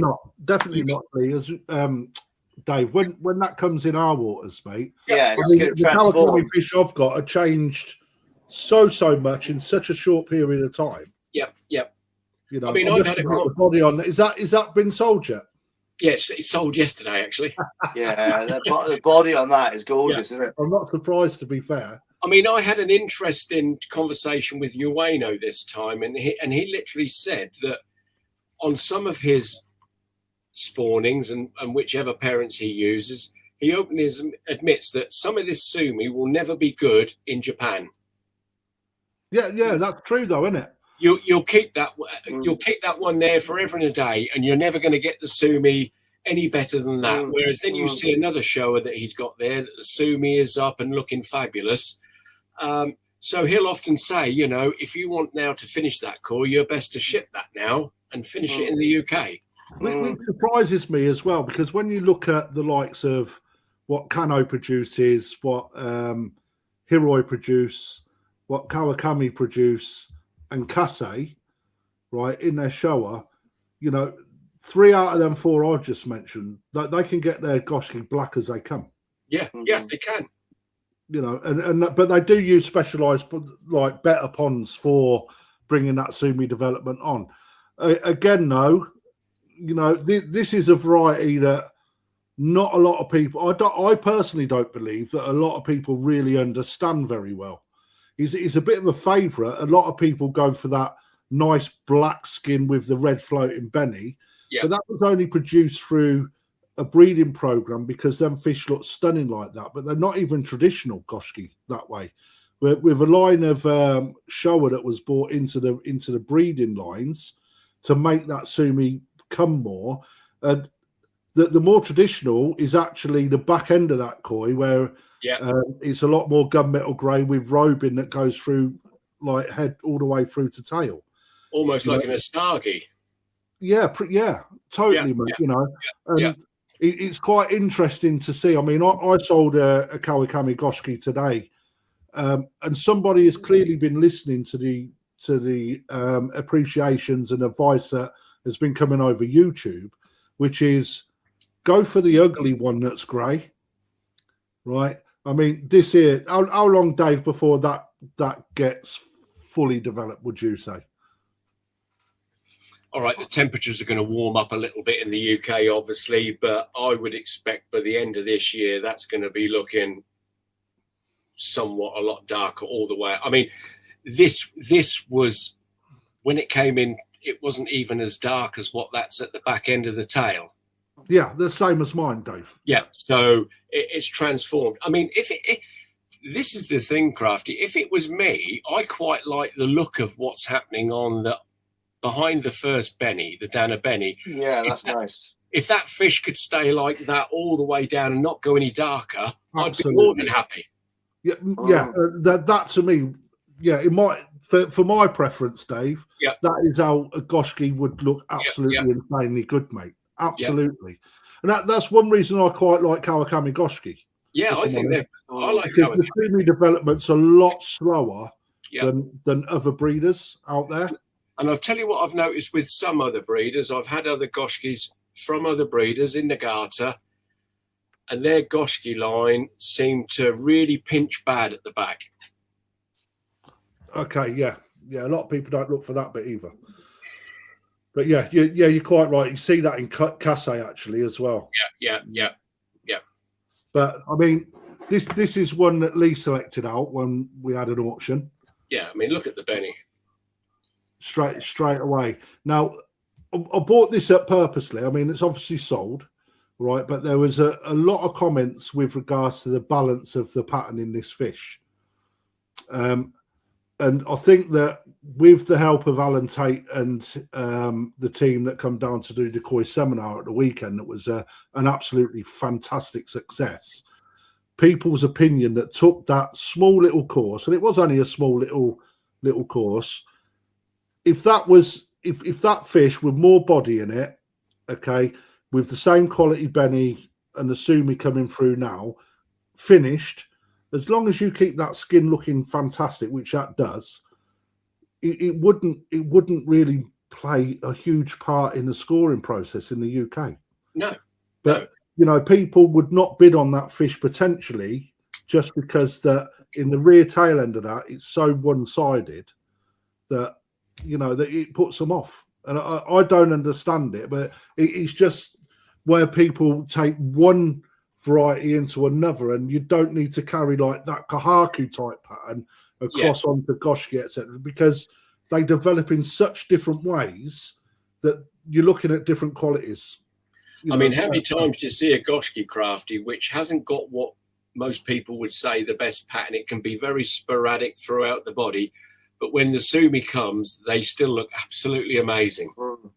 Yeah, I mean, if I'm honest, Dave, I mean, I like a goshki, but I'm not a lover of these jet black ones, mate. For me, they just don't do it for me. No, I'd much rather, if I could have my own style of goshki, it'd be like that one that you showed of the one earlier, but with that as dark as that only, and like this, if I could have a goshki that looked like the front end of that all over, that's as dark as I'd really want to go, and I'd be more than happy. Let's see what the comments are saying. Oh, okay, I didn't read that. Right, okay, well, it blah blah blah. I didn't buy it. I didn't buy my own fish. No, what, that fish? Paul, I never bought that, mate. I promise you, mate. It weren't me, Dave, was it? No, it wasn't you. No. So Lee, let's look at your eye now, right? Again, you ain't seen these, all right, but you're a Go Sankey man. Let's critique it. Number one, whereabouts is this fish, Dave? Because this is yours. It's in the main pond. So you bought it home already? Yeah, I brought it home in Japan, mate. Sorry. I could have left it, but I thought, do you know what? It's not the cheapest of koi as a tosai. Yeah.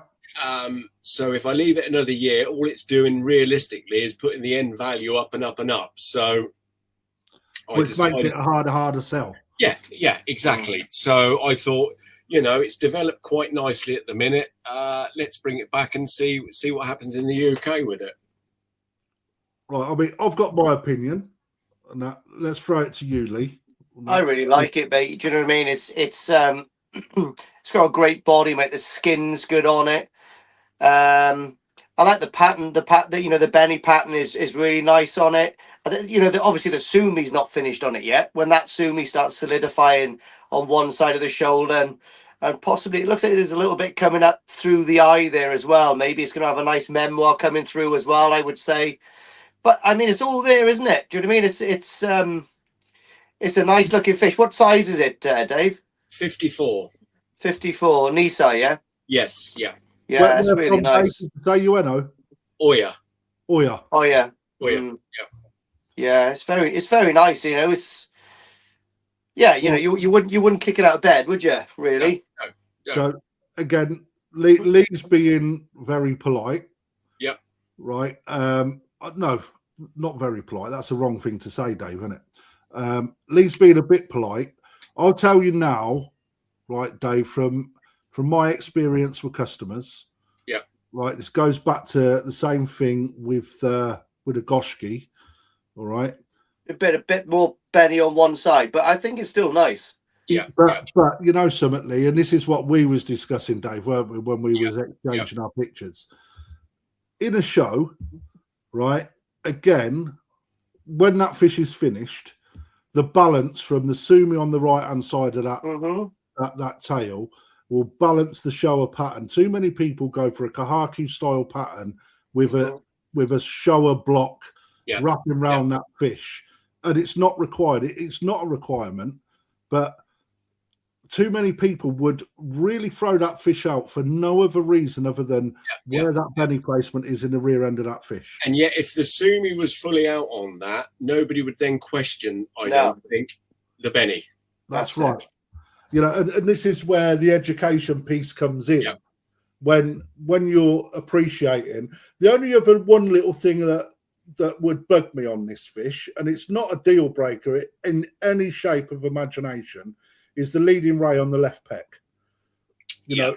That is the only thing for me. I mean, the rest of it's there, and I mean, look how clean it is. The white Shiroji is fantastic. Yeah. When that fish carries on growing and developing, that white skin on the head is only going to get better.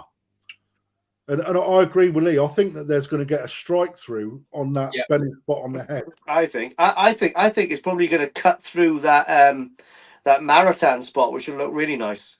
Absolutely. I mean, if you look at 12 o'clock on the spot, you can see where that tomb is sat under the skin, just off the eye. And when that fish is actually around 11 o'clock in the bowl, you can actually start to see where that tomb is sitting underneath that Benny plate.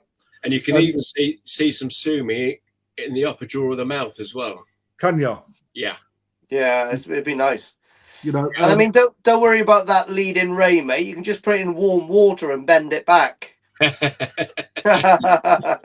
No, Really nice. I mean, this is a lesson I learned quite a few years ago now, because I can remember when you first go to Japan, you're all going looking for showers with this. You know, I've watched the early videos with, I think there used to be, I think Jeff Kemp with Connoisseur Koi many years ago, and they'd explain that you're looking for this. If you was to take the sumi away, you'd have a perfect kahaku pattern there. So you go to Japan in your early days thinking, I'm looking for these shower with this. And then we walked into Ueno Koi farm, I'll never forget, and we went to his he's got one part of his farm down below, and then you go up the road, across another road, and then up to his other place where he's got his, you know, grow on koi and all the rest of it. And I never forget, I saw a koi in there, a shower, which must have been 80, 85 cm, and it had a block of Benny on the right hand side, a block of whole black on the other side, and then almost opposite again down there, which was totally against what everything you were taught to look for, but it looked absolutely amazing. So I've learned now to not get so hung up on this pattern. It's what the overall image is going to look like potentially if everything comes together, because an area like on that lacking Benny, the balance can soon come back into your favour when the sumi actually comes up there. And, well, you know, if you look at that straight on now when it's coming down at 6 o'clock, yeah, ironically, there's probably the same amount of Benny on one side as the other. It's heavier on one side at the head, and it's more on the back. I mean, it does balance. I mean, you know, your brain and your eye is not naive. It can work that out if you look at if you can appreciate the koi. Do you know what I mean? If you study it, you've got to study it a little bit and really look at. Again, my mantra is that really you need to look at, for Fish for the Future, you've got to look at what the development is in 2 to 3 years. Yeah. You know, but getting hobbyists like that are starting their more serious journey into the hobbies, like koi hobby, is getting to change that mentality. You know as well as me, Crafty, when you bring in a box of shower, it doesn't matter which breeder you've brought in from, the ones that will sell in your shop straight away are the ones that are finished nearly. Absolutely. The ones the Italians buy off, all of. Yeah. And most of the really, really nice high-end showers that I've been lucky enough to witness in Japan or via the internet or whoever's out there filming it, when you see the Tosai and Nisai pictures, they were the ugly duckling. Yeah. And you know, but that goes with quite a lot of varieties, I think. Oh, yeah. You know, but it depends who's buying it. Now, when I was buying fish a couple of years ago for the shows, I was buying finished fish for the shows. Exactly. I wasn't looking at a fish like that for the future because I wasn't interested in it. No. But by buying finished fish, I mean, 9 times out of 10, I've realised that pretty young fish make ugly old fish. Yeah. I mean, they don't always keep their beauty, do they? They're not all like Dave. Some of them are like Crafty. Crafty has had his day, and now he's a Shiro Muji, right? So, I mean, so it is horses for courses, isn't it? You know, it's suited purposely. It's suited a purpose, yeah. You're never going to win a show. You're never going to win anything at a show unless there's a section for, say, best tatigoi. Yeah, with a fish that looks anything like what we've just put on there. Yeah, exactly. But next year or the year after, that might be slaying, you know? Yeah, without a doubt. Right, so Dave, there was a comment from Mark. Yep. Is that I think that was about the Goshki, by the way. Oh, okay. I think so. It was on the web. Yeah, it is on the website, but it sold literally yesterday afternoon. If it's about the shower, is that still available or is that sold? That's available. It's not got a price on the website at the minute. We were waiting until it all came through quarantine, where we was just going to that photograph was taken during quarantine. We want to just retake a photograph and a video, and then the price will go on. But if anybody wants to contact me, they're more than welcome. I can send them an updated video, picture. It's not an issue.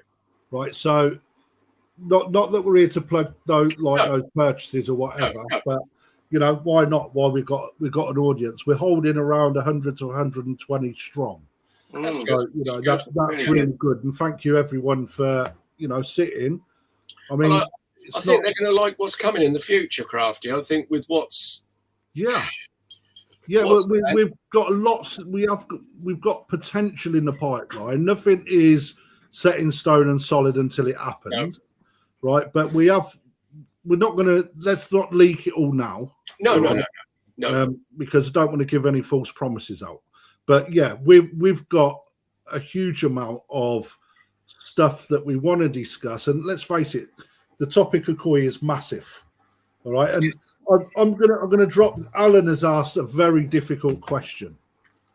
All right, because he's a bit of a knob, right? But when it comes to treatments and a hobby asks for advice on how to determine what is the best treatment when some koi are physically weak to strong medication, right? So that is coming off of the back of this question. How do you pick out? No, not that one. My apologies. Where's the other one? Off of this one. Do you follow Japanese treatment protocols for parasites? Ooh, well, you can't because it's illegal. Yeah. You know, this is true, Crafty. I can remember walking into Okawa. Yeah. And I walked across to one of their ponds, and there was these fish, all probably 55 to say 65 cm, and they were just drifting in this pond like you've never seen any. I would have been absolutely so worried, thinking these aren't going to last the next 10 minutes. And I asked him, and I said, "What's in there?" He went potassium, salt, and Matterson. Wow. We're never going to do that. And I said, please, if anybody's listening, don't copy that idea. But that's what I was told. But his excuse is that we haven't got 4 weeks to get these clean. We have to get these clean because dealers are coming in to whatever. So they literally, for a better word, they nuke them. It's not an excuse. They live over here. We are bound by laws for animal welfare. Yep. Right, and that's the difference. If it happens in Japan, they're allowed to do it, and that's the difference. The only thing I follow what Japan do will be with legal treatments. You know, sleeping sickness. Yeah. Anything like that, I'll follow what the Japanese do and what they've told me to do and how to overcome it and what's best and everything. Yeah, but a lot of the time we can't always do what we can do is look at what's available with chemicals that we are allowed to use in the UK and what's on the market. You know, we can't tell people to go and buy sheep dip for flukes, right? Because you know, and a lot of people don't understand or they don't know what the aftermath of using that can be. Neurologically is actually quite serious. I've seen it firsthand. Yeah. You've been in the game long enough, Dave, to be able to have lived it and breathed it, right? I'll be openly honest. I used it many years ago. Yeah. Because there was no treatment that was cheaper and you needed something like 1 mil per 100,000. You know, it was such a small dosage you needed. And I'd used it on many occasions. But on one time, whatever reason, I put it on a batch of tow site and it literally destroyed them. Yeah. And I'm not ashamed to say that because there's nothing wrong with that, mate. I mean, again, this is something, right, that we've discussed, mate, isn't it? It's like as dealers get problems. We're dealing with a huge amount of livestock, right? 50 ponds. Lee's going to be there when that plot of land comes available, mate. We know that. I'll keep that one quiet. The amount of fish that you've done through the years, Dave, right? Yeah. If you don't get problems, there's something not right. You're always going to get problems. I mean, when the breeders do their treatments, again, you've got to look at, in this particular pond, it must have been 6-7 foot deep. He only had 2.5 foot of water in there. So if he got into any sort of trouble, or when he's happy that treatment's done what it's done, he can literally flood that pond within probably 20 minutes, and then fish are in different water, and they're fine. Whereas, you know, a hobbyist, a dealer, you can't necessarily do that in your main pond. If you get it wrong or you slightly overdose or something, you can soon be in big trouble, can't you? Well, yeah, but he's having the ability to pull the fish out of that. I mean, you know, there's times when you got staff that you give a bit of instruction to. They put a PP in a pond, right, and then they don't put extra air in, and then they cover that pond up, and it's like 30 degrees outside. You know, and then you're like, oh my God, what has happened? You know, it's you're not doing anything purposely. And, you know, one thing that really bugs me is if there's a problem, the amount of people that put chemical after chemical after chemical after chemical after chemical after chemical in a pond to try and solve a problem that 9 times out of 10 is a setup issue. Yeah, it can. Yeah, quite easily. Yeah. You know, and or just that shit fish that wants to give you problems time and time and time again, that reacts to a chemical that stresses it to bring out another parasite that brings out another one. You know, it's like you can't follow what Japan say, but you can take advice on stuff that we do over here that's allowed. Simple. Yeah. And there's another one here from, and I think this might be. This question from Colin Holland. Colin, come and see me today. He's bought a banger today. Rubbish car. So what's your thoughts on China? Is it? Yeah, right. I'm going to step in first on this one. Yeah. They're going to be a major player at some point. Yep. When you look at the quality of the fish that are actually on show, you can see they've been doing a lot of homework over many years to get where they are. Well, the one thing that bothers me, and this is because I've not experienced it, is how good their bacterial and their biosecurity levels are, how good their KHV security is, how good their TSV security is, and actually what their practice are behind the scenes of these fabulous clinical looking ponds. Until we see that bit, I can see that the Chinese are potentially going to really lower the price of koi to churn them out. And I think that that's going to potentially bring issues that we've not yet seen in this country. Yeah, I'm possibly there with you on that. I mean, let's be honest, this has been in the making for the last, I would think, 10 years now. The Chinese have started building and being massive buyers. And of Origo, and there's always been a plan. In my opinion, there's always been a plan. Because you don't get to the scale of what China have got to without a plan. I mean, that one farm. I mean, here's a story. I had a guy come in. It's on the same subject. A guy came in this shop from, I forget where he travelled from. He came to look at a fish, but unfortunately I'd sold it. But I got talking to him, and he was a Chinese lad. Turns out his sister has a koi farm in China. And he showed me the pictures. And it's as big as Sakai. Wow. And I said, oh my word. And I said, what is their plans? And he said, they're selling a lot of koi already in China, but they aim to it's going to happen. Yeah. It's going to happen. But you know, it's going to be another country that, I don't know, what's it going to be like industry wide when you see what Japan are doing and you see what China are doing. What's actually going to happen to Japan? Well, I had a chat to someone about this. Yeah, like, you know, you've got the likes of breeders now in Japan more than happy to sell very expensive koi to go over to Japan, to China. Yep. Right. And they're loving it. I mean, they're bypassing European customers and all that kind of stuff to favor these these Chinese customers selling massive volumes of really good orogoi parent fish for these farms to build up these new bloodlines. But what they're actually doing, I think, is shooting themselves in the foot. It's like Exactly. me.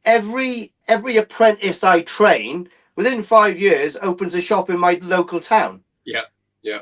So eventually they're doing themselves out of business. So, and another thing that me and Alan was talking about last weekend was, I'd like to see what it's going to be like when you see the first box of fish coming over with a Chinese stamp on it rather than a Japanese stamp. Yeah. I don't know. After, with the quarantine procedures like you were just on about, I mean, yeah. But you're gonna, if as a dealer, mate, if it's going to get to the point where you've got Chinese fish, because their eyes and Japanese fish, their eyes are different on the koi, right? So when you mix them, what's going to happen?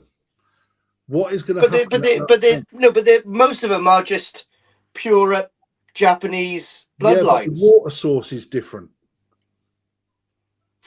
I don't know. There's something with me, Crafty, that I'm in full agreement with Lee. I feel the Japanese, and even didn't Narita not so long ago put a post out there somewhere almost saying the same thing? Saying you need to slow down because you're doing yourself here. Because it's all right. It's already it's great when that money's coming in selling these for absolutely astronomical prices. Shillings. But surely somebody somewhere should have said, why do they want all these? Yeah. They're definitely going to come a cropper. Yeah. So it could have a twofold effect, this could have, because if it does take off, then other countries, maybe, you don't know whether America starts buying there or whatever, it could in effect have a long-term effect where it actually might then bring the price of koi down again. Yeah, possibly, yeah. Because it's definitely, let's be honest, war. It has got out of hand at certain places now. Yeah. There's definitely going to be a pricing war with regards to who owns the monopoly. Yeah. Right? Well, there's rumour has it that is Sakai not heavily invested into one of them farms in China? Yeah, massive. Yeah. Apparently. So I've heard Sakai is actually almost funded one big outlet there. Yeah. So at some point, I suppose we are going to start to see it. But for me, I don't know how my heart sees it because it's Japan I love. Yeah, it's a difficult one, isn't it? Yeah. I think. But what do you do, Crafty, if you're seeing fish of whatever coming into the country? And if they are, for example, of equal quality and a tenth of the price or a third of the price, then the Japanese will not be able to sustain a business on the prices that they're demanding. They're going to have to come down. Now, the only thing that the Japanese can command is centuries of breeding. Yeah. Having such tight laws for disease outbreak. Yeah. And the laws around stopping movement of fish on outbreaks of certain issues, where them stand, and again, this is where it comes back to the biosecurity and the disease control in China. Let's face it. Yeah. I don't think that China are going to have those laws in place.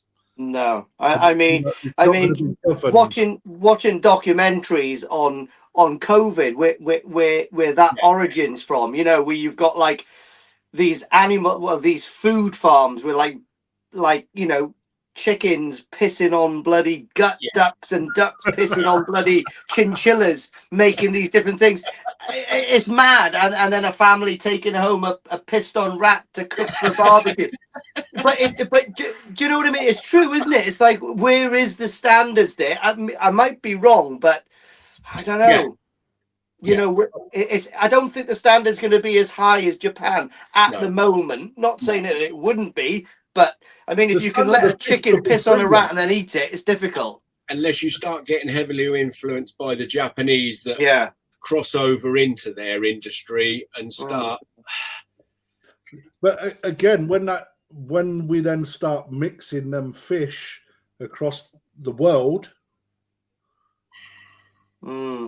it's got potential for disaster. I think it has. Yeah, I mean, yeah. I'm not a scientist. I'm just looking at what we've seen in the past. I mean, well, we've seen it. You know, I don't know a lot about Polish koi and Israeli koi, but I know that. I mean, I've seen Polish koi mixed with Japanese koi, and sometimes that doesn't actually make a good concoction, does it? No. Not because not en masse. When you go from like one single into a garden pond, there's potential there. Not for a lot to really happen, and a lot of it actually, the controlling or the people that buy your Israeli fish, for example, they don't go through the same sleeping sickness treatments or quarantining treatment and go to some garden centre outlets where they're only kept with Israeli fish from the same batches. They're all good. You whack them into your own pond that's got Japanese koi, and the next thing you know, it's asleep on its side and perished. Well, there's always been the biggest debate, because obviously there were certain fish that were injected for KHV. And apparently still happens. It does still happens, but I know a couple that used to deal. I know a guy that used to deal heavily in Japanese koi back in the 80s. You know, he was out there with Wadi and all the rest of them. He went over to Israel because it suited his business better. Yeah, there's nothing wrong with that either. By the way, he's now gone back to naive. Yes. So uninjected, he's gone back to Israel naive koi now, because there was all this hoo-ha that, you know, when you potentially mix non-vaccinated, vaccinated, how long does the vaccination last? Yeah. I mean, I know the person that owned the Koi Carp Company before my boss bought it out. When they used to bring the fish in, they used to inject every fish that come in like one at a time. Yeah. Right. You know, that was pretty much the quarantine done back then. You know, I mean, so we've come leaps and bounds. Oh, it really interests me. I mean, it doesn't interest me. It concerns me, like that we've got potential for saving money. Yeah. To, you know, introducing a potential headache catastrophe. Yeah. But do you know what? As a lot, it's always harped on about that. When you're a hobbyist, find a dealer you're happy with and stick with them. Yeah. But as dealers now, you know, you're talking about actually mixing countries instead, which is. Do you know what I mean? Yeah. So it's a difficult one, but you never know. Hey, in 10 years' time, we might be going to have, I don't know, what's the delicacy? I don't know, like tortured dog instead of ramen. Who knows? Well, that might be the new destination. You know, you never know.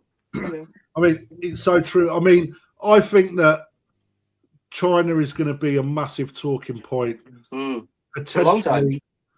I think probably 5 years is where we're going to be before we actually really start to see. Oh, the trouble is the way they do things. They expand on a level that, and very quickly, like no other country at the minute. I mean, that one farm that I saw on this video was just. There's not many farms in Japan that big. No, and that good looking. Oh, without a doubt. I mean, that looked every bit as good as Ogata's new big fish house. It looked that modern, that high tech. And to make a reference of a very recent YouTube video, Liam of the World of Nishiki-goi. Yeah, I've seen that. It was good. With what's his name at SKS? Chris at SKS, when they've had a chat, and Liam actually shows some of the moving pictures of China and some of the players in China. Actually, there's one dude that's got mad hairstyle. Yeah, there's like a rug stuck on it. Hopefully he's not the boss man and doesn't wash this, because maybe in 5 years' time I want to buy off him. So he's one to watch. Broaden your horizons on that. Good question, Colin. Thanks very much, mate. There's a few people heading out there to have a look around, isn't there? There is, mate. I mean, I will put a risk versus reward hat on. If I'm honest, I look at it like this, Crafty. Importing coin, getting to the right breeder is complicated enough without adding another complication. it's so true. But you know, the one thing that interests me, right? I mean, and it leads on to a question that I was going to ask. Actually, is you know, are Japanese koi prices too expensive, right? And will we see those prices come down, right, from China? Because ultimately the overheads in the UK don't change, and you're only going to sell so many fish. Is that going to be the demise of the actual koi trade? Because, or is it going to shrink the trade down to a point where you can only buy from the strongest, biggest places that can actually stay open? You know, and this is things that hobbyists won't ever think about. Because, you know, and I think that actually some dealers have got to ask them questions as well. Because if you can buy a box of 70 Tozai for a third of the price, oh yeah, is that margin going to come in at the same price as Japanese fish? Are they going to be passed off as Japanese fish? Because not everyone's squeaky clean, Dave. Oh no, without a doubt. I mean, if it got to the stage where you really couldn't look, I mean, with a lot of Israeli fish, no disrespect, you can tell the difference. You can. And that was a question I was going to ask a minute ago, because Alan Tate and I have had those conversations, and you can quite clearly see there's a difference. There is a massive difference as well.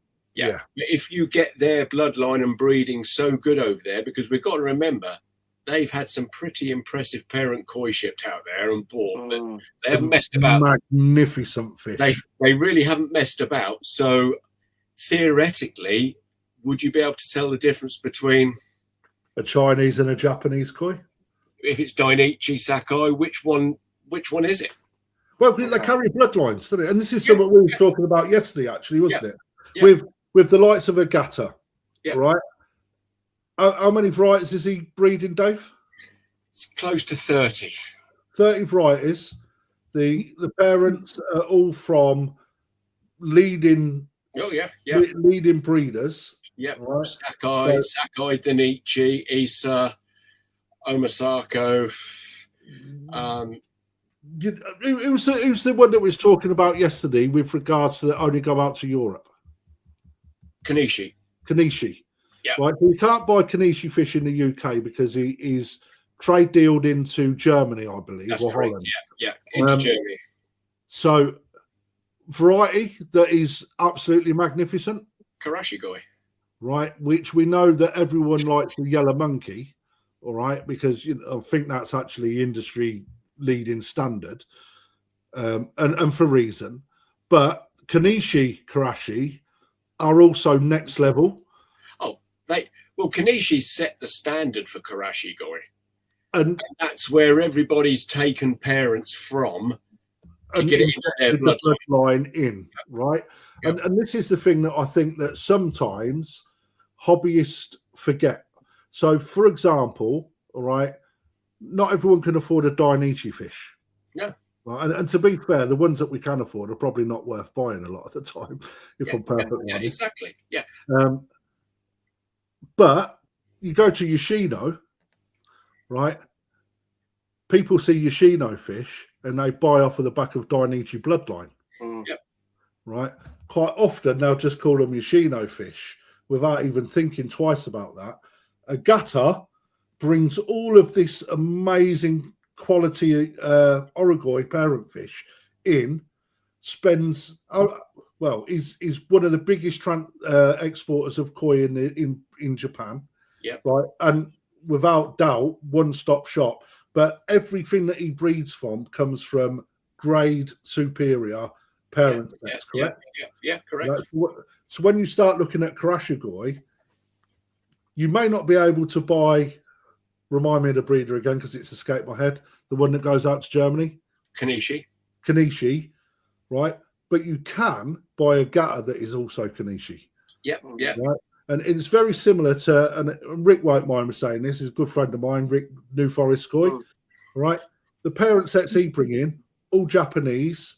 He may not be the big splendid things, but the bloodlines produce some absolute some absolutely fabulous fish. Yeah. It's like all of them, and he'll say that, but obviously his Shiro line and his Asagi line are fucking fantastic. Yeah. Hey, don't forget his Welsh Dragons, boy. And his Welsh Dragon. Don't forget them. It's like Okawa. When you see Okawa's Karashikoi, in my opinion, they're second to none. They're as good as any. But he's got Sakai female, Kanishi male. But haven't they all? Lee, you know. It's the same as you go to Danichi and try to buy like Nisai there. I mean, you probably wouldn't even get access to him, but you can go up the mountain and go and see Kansuke. Yeah. He just buys them from Danichi on the auctions and raises them probably, I think, better than Danichi. And you can buy them at a way better price, and you can have a pickup there. It's amazing. Like, do you know what I mean? When you look at like Shintaro as well, I mean, I've never had Shintaro's fish, right? But you know, I watch quite closely what he's doing through another what's his fucking name, Waddy, Darren, Koi Heaven and stuff, and Tim Waddington. Tim Waddy, right? You know, when you look at what he produces when he's taking his guys round to do the harvesting, right? You see the results year on year. I think his fish are getting better in the Sankey line. You know, and that is as a result of introducing Sakai parents into his breeding line, right? But nobody would look at what those parents. A lot of people don't look at that. They don't even think about that. I mean, realistically now, how many hobbyists can afford Sakai's best fish, Dainichi's best fish, Momontaro's best fish now? No, they're outpriced, aren't they? They're outpriced. So basically, the only fish that sometimes you get shown or offered there are actually quite expensive still. But then you look around other farms, and like Lee said, you can actually get as good for less, but you haven't obviously got the close branding name to it. Yeah. But the same bloodlines, just raised by a different dealer or breeder. I mean, yeah. Right, we're at 2 hours, so I think. Are we really? It's quick though, doesn't it? It does go quick. Yeah, I may as well stay here till the morning now. Mate, it feels like me when I'm at work, mate. I have an hour's travel back normally, but I think for a first episode, I think we've carried ourselves well. Like Dave, you're a natural, right? Well, and actually, I believe. I mean, I haven't looked at the comments recently. All right. Oh, sorry, Rick's in. Okay, sorry, Rick. I hadn't seen the comments, mate. And hello, Rick. See you, mate. Hi, mate. China have been doing it for 20 years plus already. Rick knows, he's got his finger on the pulse as well. Yeah. Overall, mate, I think, we've got a lot to offer. Someone asked if there was going to be an auction. No, not tonight, obviously, but we are discussing ways that we're going to introduce. It's not going to be an auction night. We may be dropping 1 or 2 fish every now and then that we probably think are decent or special enough to. But we want the viewing numbers up before we start doing that. I think the best way to do it is to probably at the start of this little talk every week, introduce a koi, do a bit of a talk about it, appreciation, and then just leave that one koi for 2 hours. Put the bids in, and at the end of the talk, boom, gone. So that one koi is auctioning through the 2 hours. Last of the bids, then bosh, gone.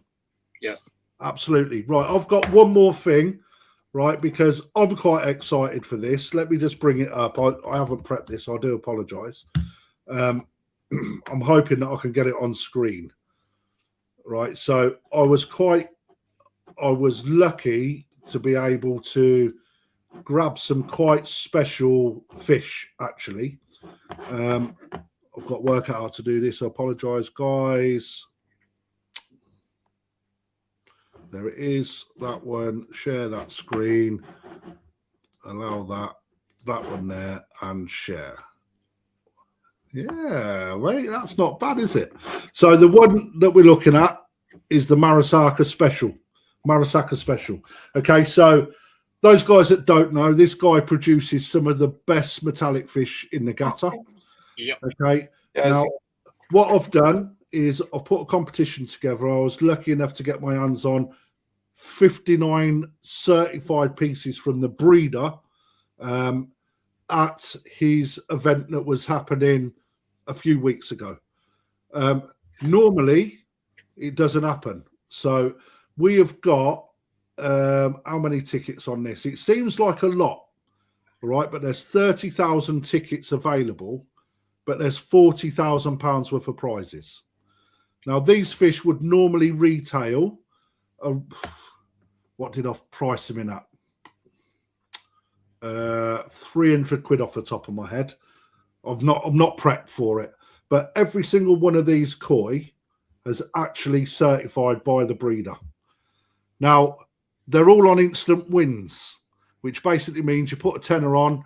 If you're lucky enough to pull an instant win, a fish, for example, let's say this 206 for this Yamatanishiki, all right, you will win that fish that is certified by that breeder, right? It's not certified by me on a Perfect Aquatics certificate. It is something that Marasaka puts together every single year at an event where he would auction fish off, right? That is very, very hard to get hold of.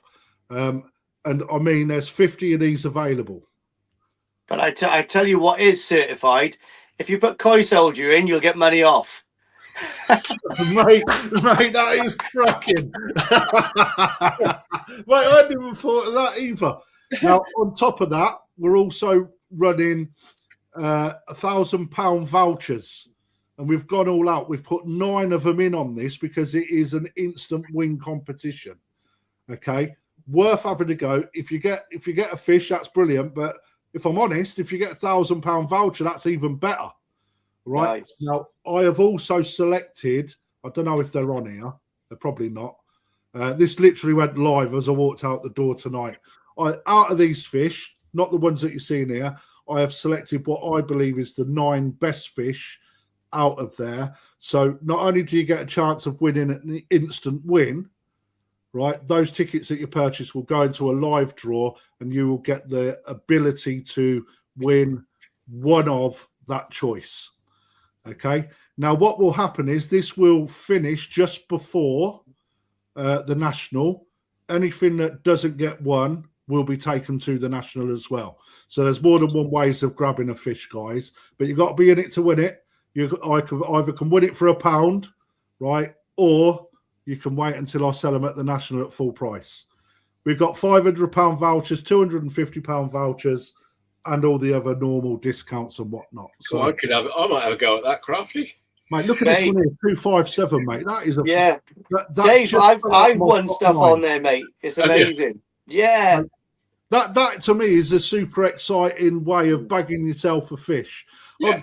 We was in two minds whether or not to give people the choice, but it was just too hard to manage, right? Because then you've got to wait for someone to choose in order. And if you get like 10 sometimes we lose on this big time. You know, I ain't going to lie, like the Awaze competition, we lost, right? There's no better way. I mean, this one here, this Stoitska Haku, look at that. I'm not being funny, Crafty. Yeah, there was always going to be the odd one that you're going to go but you wouldn't be unhappy with any of them, would you? Well, no. I think for me, mate, is the fact that the breeder has kept them back from sale to put on his own event to auction them off. And he's kept them back for a reason. Absolutely. Yeah. You know. Yeah. So yeah, they are 99p a ticket, guys. In fact, there's the 9. I found them. Can we see them on there?